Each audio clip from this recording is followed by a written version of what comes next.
이번에 성지순례를 갔다가 제가 좀 몰랐던 것을 제가 좀 알게 된 게 있습니다. 전에 지난 주일에도 말씀드렸다시피 이 조지아라는 나라는 온 국가가 이제 기독교 국가입니다. 거의 90% 가량이 다 크리스찬인 나라가 바로 조지아죠. 근데 여러분, 조지아라는 나라 아마 처음 들어보신 분도 아마 많으셨을 거고, 또 우리 어떤 분은 얘기 들어보니까 뭐 올림픽 때 한번 이름 들어봤다, 이제 그런 얘기를 하시는 것을 이제 들었습니다. 그렇다면 하나 여쭤볼게요. 이 조지아가 낳은 세계적인 유명인 혹시 여러분 아시는 분이 있으세요? 네, 조지아가 낳은 세계적인 유명인 한 사람이 있습니다. 아마 얘기하면 한 사람도 모를 분이 없는 그런 유명인이 하나 있습니다. 조지아가 낳은 기독교 국가, 조지아가 낳은 세계적인 유명인, 스탈린입니다. 스탈린이 조지아 사람입니다.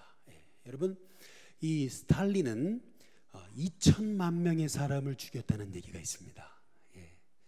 히틀러가 죽인 것은 그것은 게임도 안 된다는 거죠.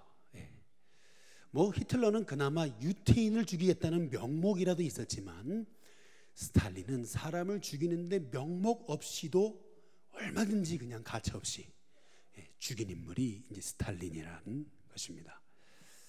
저는 이 기독교 국가에 가장 그래도 세계의 유명세를 떨친 인물이 스탈린이다라고 하는 그런 얘기를 저는 들으면서 우리가 기독교 집안이다, 뭐 장로님 집안이다, 목회자 집안이다, 뭐 이런 거 참 이것보다 더 중요한 것은 뭐냐 하면은 정말 내가 예수님의 사람인가, 저는 그것이 더 중요하지 않을까라고 하는 그런 생각을 이번에 여행을 통해서 이제 알게 됐습니다. 여러분, 정말 예수님 한 분이면 충분하십니까? 여러분, 예수님 정말 사랑하십니까? 우리는 어떤 이 목회자라고 하는 타이틀보다 어찌 본다면 우리 신교회가 71년의 역사를 가진 그 역사보다 더 중요한 것은 내가 정말 주님의 마음을 가진 사람인가라고 하는 것이 저는 더 중요하지 않을까라고 하는 생각을 이제 갖게 됐습니다. 여러분 잘 아시다시피 뭐 칼 막스도 아버지가 목사님이셨고, 그리고 이번에 뭐 남북 정상회담을 통해서 보셨겠지만 김정은의 할아버지인 김일성의 어머니도 감리교 권사님 아니었습니까? 여러분, 그렇다고 본다면 목사님 집안에서 무신론자, 그것도 세계적인 무신론자가 나오고, 그리고 감리교 권사님 집안에서 악명 높은 독재자가 이제 나왔다는 것을 우리가 생각한다면, 우리가 정말 어떤 기독교 집안이다, 우리가 뭐 역사가 71년이 됐다라고 하는 것보다 더 중요한 것은 정말 내가 목회자답게 살고 있는지, 내가 장로님답게 살고 있는지, 내가 성도답게 살고 있는지, 정말 그리스도인답게 살고 있는지 하는 것이 저는 더 중요하지 않을까라고 하는 이제 생각을 하게 됐습니다. 옆에 분한테 인사해 보시죠. 성도다운 성도 되시기 바랍니다. 우리 한번 인사해 보겠습니다. 여러분, 터키 하면은 우리나라의 형제 국가입니다. 아주 친숙한 이제 그러한 이제 국가죠. 터키 하면 왠지 이렇게 친근감이 있습니다. 그런데 이제 아르메니아라는 나라에 가보니까 이제 아르메니아 사람은 터키 사람들을 아주 정말 가슴에 들끓는 그러한 분노의 감정이 있다는 것을 이제 알게 됐습니다. 이제 이 아르메니아는 기독교 국가이다 보니까 이제 터키에서 의도적으로 거의 이제 1년 정도 상관으로 이 아르메니아인들을 학살하는데 놀랍게도 150만 명을 이제 학살을 합니다. 별로 놀라지도 않으시는데, 여러분, 이 아르메니아인, 서아르메니아, 당시 이 동아르메니아, 이게 합쳐가지고 불과 몇백만 되지 않았었는데 서아르메니아에 있는 사람들을 다 죽여버린 겁니다. 그래서 지금 아르메니아인들은 아직도 우리나라가 일본에 대한 감정을 갖고 있듯이 그런 감정을 갖고 있고, 또 터키에서 자기의 잘못을 인정하고 있지 않은 상황에 대해서 아주 분노하고 있는 이제 그거를 보게 됐습니다. 이 터키군의 이 아르메니아 이 150만 명 학살을 본받아서 히틀러가 유태인 600만을 학살했다고 하는 그러한 얘기는 그것은 올바른 역사적인 판단이라고 생각이 되었습니다. 얼마나 이제 거기 그 학살 그 기념관에 이제 가게 됐을 때 얼마나 참 인간이 이렇게 잔인하게 사람을 죽일 수 있는 거구나. 옆에 이제 죽을 사람을 이제 데려다 놓고 여기는 이제 죽이면서 사람을 죽이면서 너도 이렇게 죽게 될 거다. 똑같이 이제 너도 이렇게 죽게 될 거니까 잘 봐라. 또 아기를 이렇게 잉태한 그 여인을 배를 갈라 죽이면서 그 옆에 여자에게 너도 이렇게 죽을 거다. 이제 이렇게 사람을 죽였다니까요. 그런데 이제 저희가 아르메니아에 이제 갔던 그 첫날, 이제 아르메니아는 가보니까 이게 한국 사람이 별로 없어요. 한국 사람 거의 만날 수가 없어요. 그래서 한국 음식점도 없어요. 뭐 한국 음식 뭐 이렇게 뭐 냄새도 못 맡는 곳이 이제 아르메니아입니다. 그래서 그런지 한국 사람들이 별로 없으니까 이제 가이드도 이제 아르메니아 자매가 해 줬어요. 19살. 이제 뭐 한류 열풍 때문에 그런지 이제 이 자매가 한국말을 너무나 잘해요. 그래서 이제 아르메니아 자매가 이제 가이드를 하는데 첫날 갔던 곳이 이제 아르메니아인 150만 명 학살 기념관. 이제 이 기념관에 우리를 안내해서 이제 설명을 쫙 하는데 이 자매가 이렇게 가슴에 울분을 안고 거의 이렇게 울듯이 그렇게 이제 그 가이드를 하는 것을 제가 이제 보게 됐습니다. 제가 그때 느낀 게 하나 있습니다. 그게 뭐냐면 설명해 준 거는 거의 이제 시간이 흐르면 잊어버리겠죠. 그러나 그 가이드가 알려준 지식은 잃어버려도 그 자매가 가지고 있었던 그 마음은 제가 잊어버리지 않겠다라고 하는 제가 그런 생각을 하게 됐습니다. 그래서 제가 그 자매를 보면서 제가 느꼈던 게 있습니다. 그게 뭐냐면 한번 따라해 보겠습니다. 마음이 중요하구나. 이게 마음이 중요한 거구나. 만약에 믿지 않는 사람들이 우리를 보면은, 그리스도인을 보면은 뭐 우리가 가진 성경 지식이나 뭐 우리가 가진 외모 때문에 사람들이 우리를 보고 반하는 것이 아니라 우리의 가슴 안에 있는 그 하나님 사랑, 가슴 안에 있는 그 예수님 사랑의 그 열정, 그것을 느끼면서 사람들이 주님은 살아계시구나 라고 하는 것을 느끼는 것이겠구나. 제가 이제 그런 생각을 해보게 되었습니다. 20대 사람들이 만약에 하나님이 살아계심을 알지 못하고 느끼지 못하고 있다면 그것은 저는 우리의 마음에 그 하나님 사랑의 마음을 잃어버린 그런 것이 이유가 아닐까라고 하는 그런 생각을 제가 해보게 됐습니다. 사람을 만나보면은 이게 진심인지 아닌지 이게 마음을 이게 알게 되잖아요. 이 마음이 중요하잖아요. 사람을 만났을 때 이 마음이 통해야 되고 이 마음이 느껴져야 되는 거거든요. 여러분, 우리 고린도전서 한번 우리 2장 3절 말씀 한번 같이 읽어보겠습니다. 고린도전서 2장 3절에 보면 우리 같이 한번 읽어보겠습니다. 함께 있습니다. 시작. 내가 너희 가운데 거할 때에 약하고 두려워하고 심히 떨었노라. 여기 보면 바울이 고린도 교회에 고린도에 갔을 때 그의 심정은 여기 약하고 두려워하고 심히 떨었다라고 얘기하고 있습니다. 한번 따라해 보겠습니다. 약하고 두려워하고 떨었다. 약하고 두려워하고 떨었다. 이 말씀이 의미하는 것, 약하고 두려워하고 심히 떨었다. 이제 이 말의 의미는 뭐냐면 지금 바울은 고린도에 도착했을 때 영적인 어떤 깊은 눌림을 경험했다라는 겁니다. 어찌 보면 이걸 정신과적으로 보면 신경쇠약 현상을 경험했다라고도 볼 수 있는 것입니다. 아마도 그 아테네에서 복음을 전하고 거기서 실패하고 나서 이제 고린도에 왔으니까 고린도에 왔을 때 아마 그의 마음이 심히 위축되었던 것이 아닌가라고 하는 생각을 이제 하게 됩니다. 아테네에서 가졌던 낙심이 지금 고린도에까지 이어졌던 것을 이제 볼 수가 있는데요. 더구나 고린도에 바울이 왔을 때 겪었던 것은 우리 사도행전 18장 한번 6절을 보시면은 6절입니다. 거기 보시면 같이 있습니다. 함께 있습니다. 시작. 그들이 대적하여 비방하거늘 바울이 옷을 떨면서 이르되 너희 피가 너희 머리로 돌아갈 것이요 나는 깨끗하니라. 이후에는 이방인에게로 가리라 하고, 여기 보면은 바울을 대적하는 무리가 그 고린도에 있었던 것을 우리는 볼 수가 있습니다. 가뜩이나 마음이 위축되어 있는데 대적하는 무리까지 있으니까 바울이 그의 심정이 약해진 것은 당연한 것이겠죠. 그런데 사도행전 18장 9절에서 10절에 보시면은 제가 참 좋아하는 말씀, 제가 일신교회에 왔을 때 하나님께서 주셨던 말씀이기도 합니다. 우리 9절 10절 말씀 같이 한번 읽어보겠습니다. 함께 있습니다. 시작. 밤에 주께서 환상 가운데 바울에게 말씀하시되, 뭐라고 말씀하세요? 두려워하지 말며 침묵하지 말고 말하라. 10절.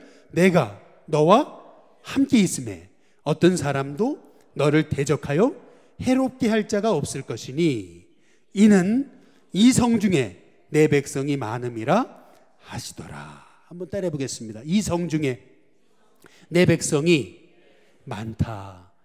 이 도시에 내 백성이 많다. 두려워하지 마라. 담대하라. 복음 전하라. 하셨던 주의 말씀 붙잡고 이제 바울이 힘을 내서 결국 세웠던 교회가 고린도 교회 아니겠습니까? 참 눈물 가운데, 난산 가운데 세웠던 교회가 이제 고린도 교회였던 겁니다. 그렇게 어렵게 이제 고린도 교회를 세웠는데, 고린도 교회에 어떤 문제가 있었죠? 고린도 교회가 사분오열되고 이파저파로 나뉘어지고, 그리고 고린도 교회 안에서 성도들이 서로 고소고발하고, 그런데 고린도 교회가 또 성적인 범죄에 빠져들기 시작하고, 그리고 소위 성령 받았다는 사람들이 서로 판단하면서 정죄하는 일들이 이제 벌어졌던 것이 이제 고린도 교회였습니다.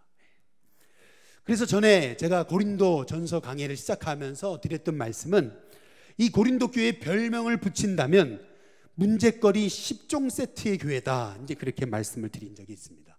그처럼 문제가 많았던 교회 안에서 생겨질 수 있는 문제란 문제는 다 이 고린도 교회에 있다라고 하는 사실을 이제 제가 말씀드린 적이 있습니다. 그런데 중요한 것은 바울은 이 고린도 교회를 끝까지 포기하지 않더라는 겁니다. 하나님이 우리를 포기하지 않으시듯이 바울은 고린도 교회를 포기하잖아요. 한번 옆에 분한테 인사해 보겠습니다. 하나님은 성도님을 포기하지 않으십니다. 저는 우리 일신교회 성도님들이 성도를 향한 주님의 마음을 품고 영혼을 포기하지 않는 성도님들 될 수 있기를 주님의 이름으로 축복합니다. 제가 우리 사역자들한테 얘기하는 게 그거예요. 우리 성도님들 한 주, 두 주, 세 주, 뭐 세 달, 네 달, 다섯 달 빠지더라도 목회자가 포기하지 않으면 그 사람은 다시 온다. 제가 그 말을 종종 하는 경우가 있습니다. 우리가 포기하면 그러면 결국에는 하나님도 포기하실 수밖에 없는 거다. 이제 이렇게까지 이제 그렇게 얘기를. 내가 포기하면 결국 끝나는 거고, 내가 포기하지 않으면 결국 돌아온다. 라고 하는 그 믿음으로 사역할 것을 이제 제가 아주 반복적으로 이제 말씀을 드리는데요. 바울이 이 어렵게 세운 고린도 교회 포기하지 않거든요. 뭐 바울이 세운 교회가 고린도 교회만 아닙니까? 뭐 빌립보 교회도 세웠고, 뭐 이제 유럽 전역의 교회를 세우잖아요. 바울이 뭐 한두 교회 세웠습니까? 그런데 바울은 이 고린도 교회를 끝까지 놓치지 않는 거예요. 끝까지 포기하지 않습니다. 왜 바울이 고린도 교회를 포기하지 않았냐는 거냐면, 먼저 첫 번째는 교회는 주님의 피로 사신 주님의 몸과 같은 곳이기 때문에 그렇습니다. 한번 따라해 보겠습니다. 교회는 주님의 몸이다. 우리 사도행전 20장 28절 말씀 우리 한번 같이 읽어보겠습니다. 같이 읽습니다. 시작. 여러분은 자기를 위하여 또는 온 양떼를 위하여 삼가라. 성령이 그들 가운데 여러분을 감독자로 삼고 하나님이 자기 피로 사신 교회를 보살피게 하셨느니라. 한번 따라해 보겠습니다. 자기 피로 사신 교회. 교회란 어떤 곳이냐면 하나님이 자기 생명과 맞바꾼 곳이 교회다라고 하는 것이죠.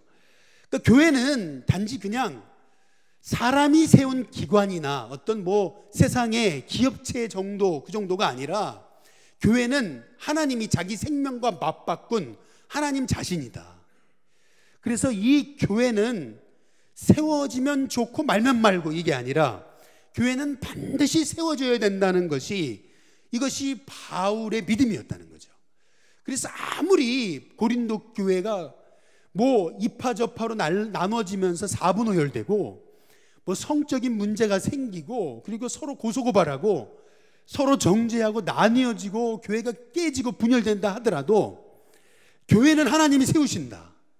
그 믿음 가지고 바울은 끝까지 포기하지 않아요.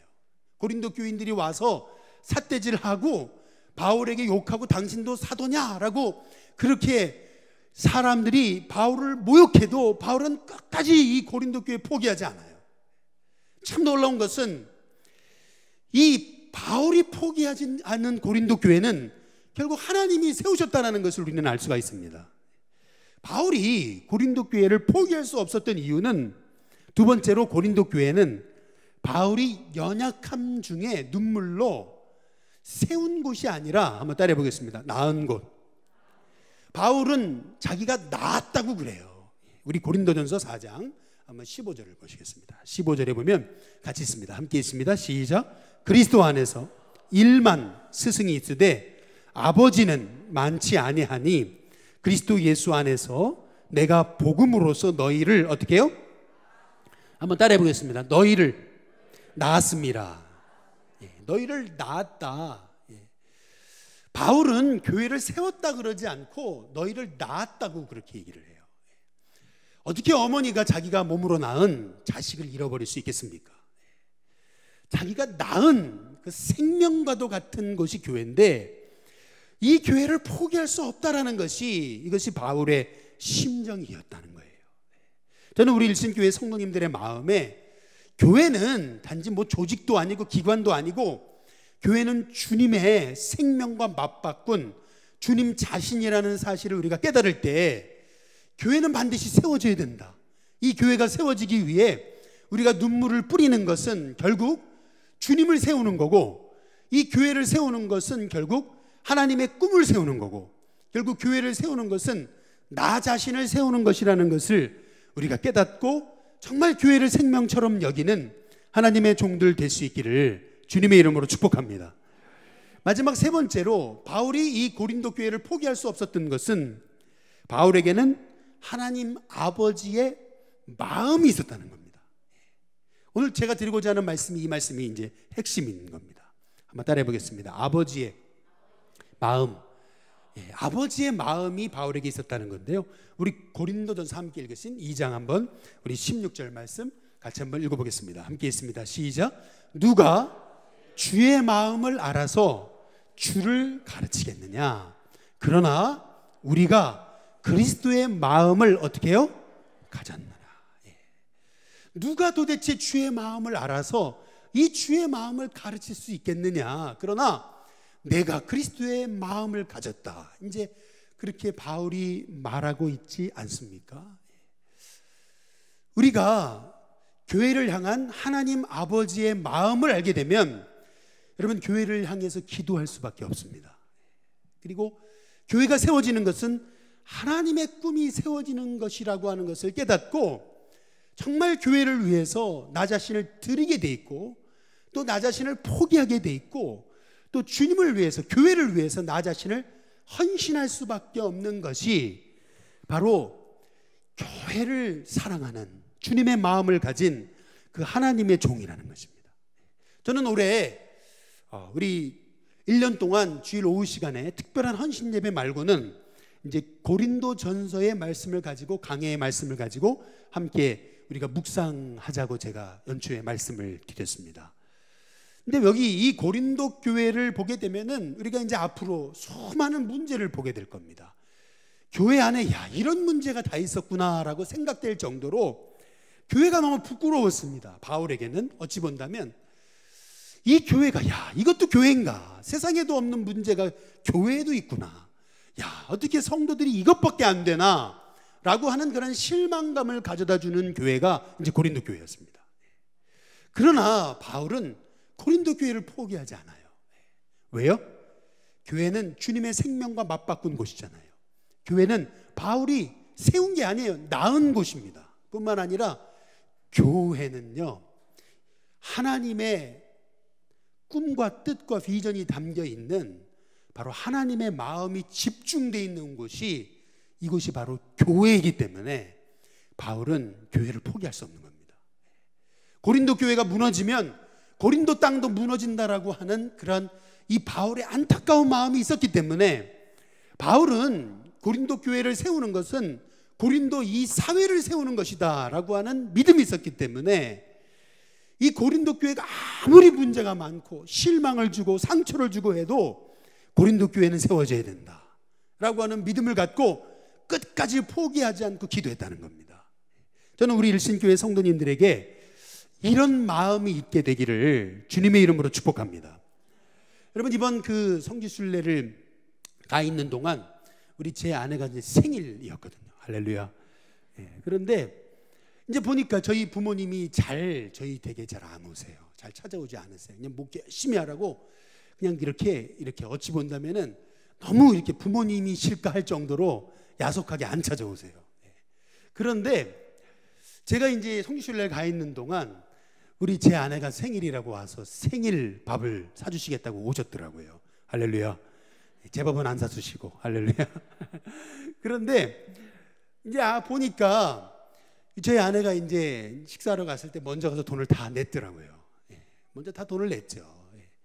부모님이 이제 사시지 못하게. 이제 그리고 이제 그러니까 이제 부모님이 어떻게 해요? 뭐라도 주셔야 되니까. 그래서 요 앞에 뭐 우리 농산물인가 어디에선지 오렌지를 그냥 왕창 사가지고 저희 집에 갖다 놓고 가셨더라고요.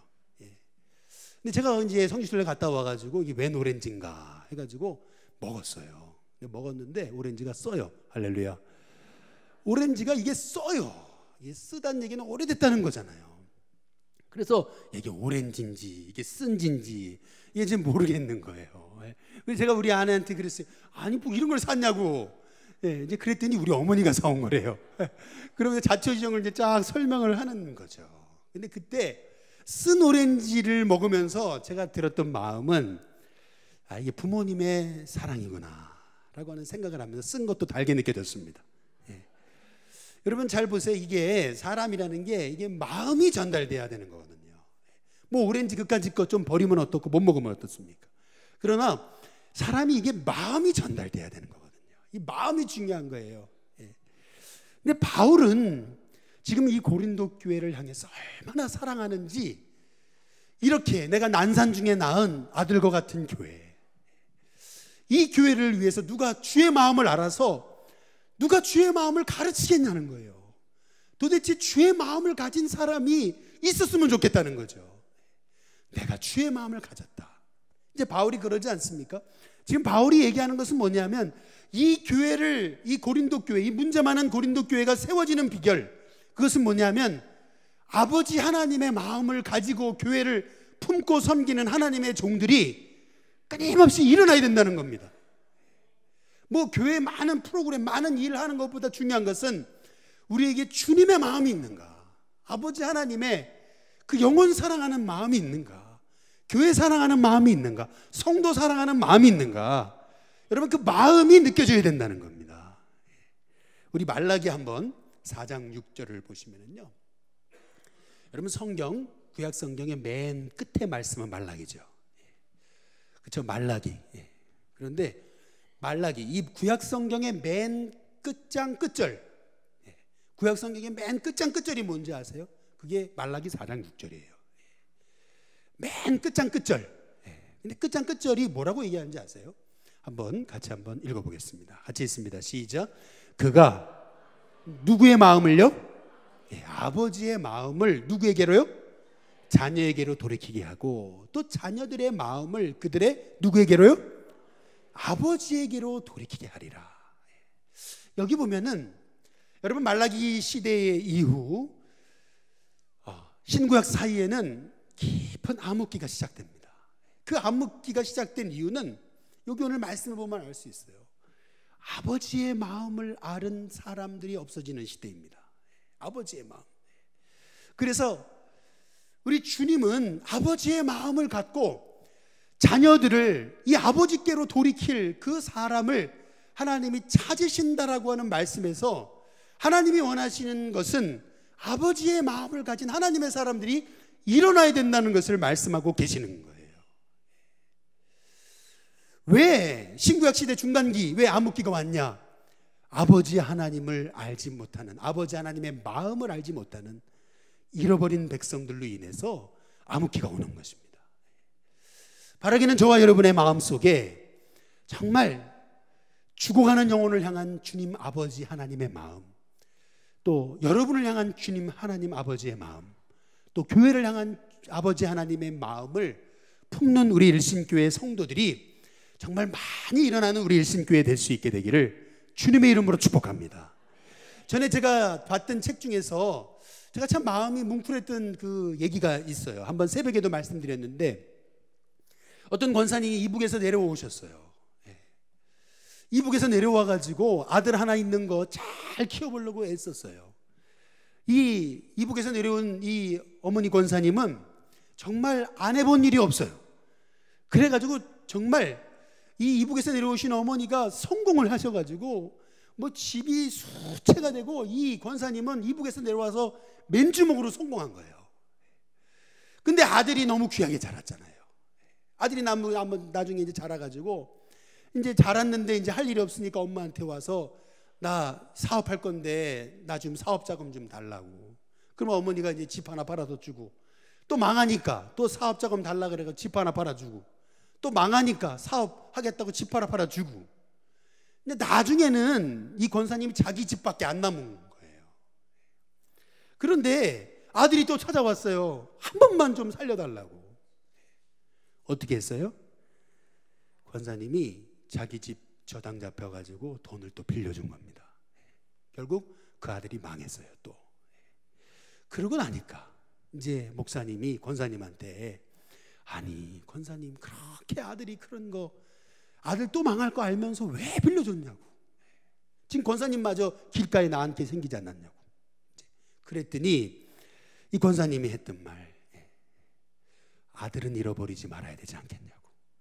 아들은 잃어버리지 말아야 되지 않겠냐고. 내가 재산 다 잃어버리고 나니까 그제서야 아들이 돌아왔다고. 이제 그런 얘기를 하더라는 거죠.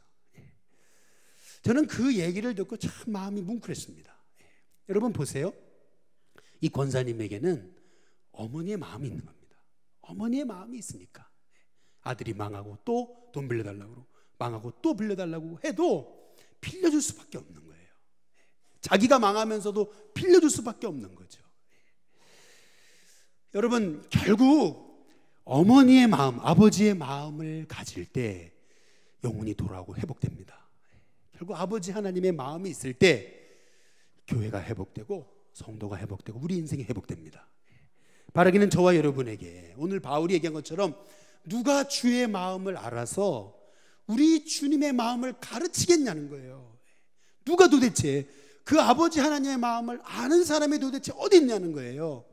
내가 그리스도의 마음을 가졌다라고 이 고백하는 이 고백처럼 저와 여러분에게 주님의 마음이 있는 하나님의 종들 되시기를 주님의 이름으로 축복합니다.